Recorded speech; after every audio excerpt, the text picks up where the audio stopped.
ilmaan Oromoo biyya ambaa keessa jiran hiriira waldaan qorannoo Oromoo Osaan amajjii 25 godhe simachuun bakka adda addaatti sagalee isaanii dhageessisan.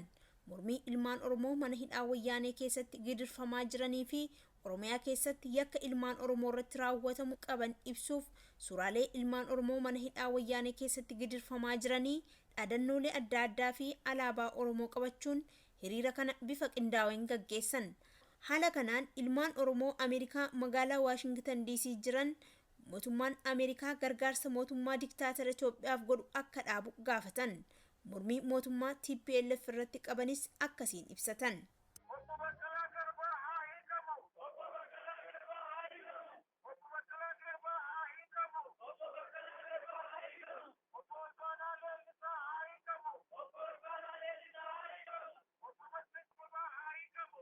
Hayyoon hiriira kana hidhamtoonni siyaasaa Oromoo akkasumas hidhamtoonni siyaasaa biyya sanaa akka hiikaman mootummaan kun Oromoota hedduu sababa adda addaa itti funaanee yakkee mana hidhaatti darbatee jira. Keessumaa obbo Baqqalaa Garbaa fa'aa, obbo Ilbaanaa Leellisaa fa'aa, kanaan duras kan hidhaman barattoonni Oromoo namoonni hedduun kanneen akka Tasfaa'uun Camadaa fa'aa, Masfin Abbabaa fa'aa, barattoota akka Girmaa Xurunaa fa'aa, Seenaa Mararaa fa'aa, Barataa Taayyee Danda'aa fa'aa, barattoota hedduudha akka kanatti mana hidhaa keessatti dararaa jira.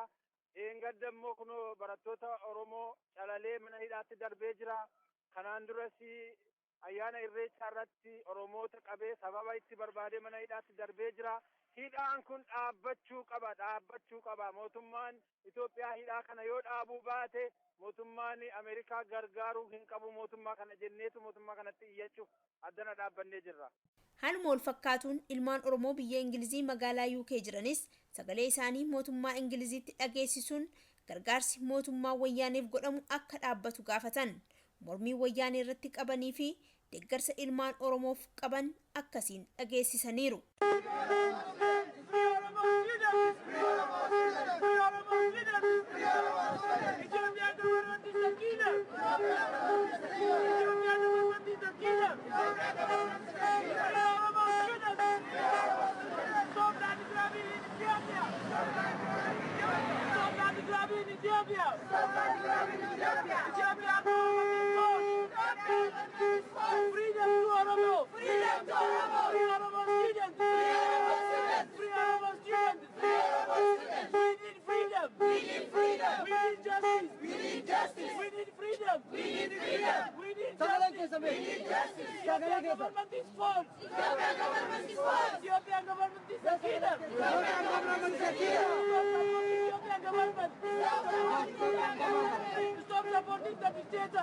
Guyyaa wal fakkaatu amajjii 25 hawaasni Oromoo magaalaa Torontoo fi naannoo ishee walitti dhufuun hiriira mormii hidhamuu ilmaan Oromoo, saamamuu qabeenya Oromoo fi dalagaalee hammeenyaa Oromoo fi Oromiyaa keessatti raawwatamu balaaleffataniiru.